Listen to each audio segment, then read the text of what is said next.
Consider the following subject under the constitution of India. અહીંયા તમને 3 જે છે બાબતો આપેલી છે અને 3 બાબતો વિશે તમારે શું કહેવાનું છે કે four constitutional amendment with respect to which of the above rectification by the legislature of not less than 1/2 of the state is required before presenting the bill to the president of India for assent. એટલે કે તમારે આ બાબતમાં સુધારો કરવો હોય તો આમાંથી કયું બિલ જે છે એ તમારે રાજ્યોની વિધાનસભાને મોકલવું પડે ને એમાંથી પણ જે છે જેટલા પણ રાજ્યો છે એમાંથી અડધાથી પણ વધારે વિધાનસભાની મંજૂરી જોઈએ રાષ્ટ્રપતિ સામે આ બિલને રજૂ કરતા પહેલા. તેનો મતલબ કે બંધારણીય સુધારા કરવાની જરૂર પડે ને એમાં પણ રાજ્યોની પરમિશન લેવાની જરૂર પડે. કઈ બાબતમાં?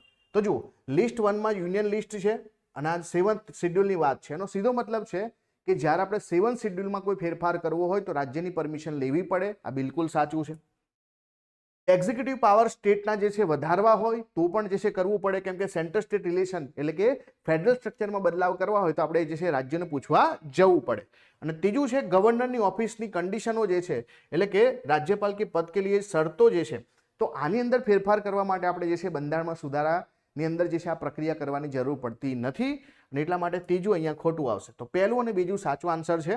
તો 1 and 2 is the right answer. Option A જે છે અહીંયા સાચો જવાબ બને છે.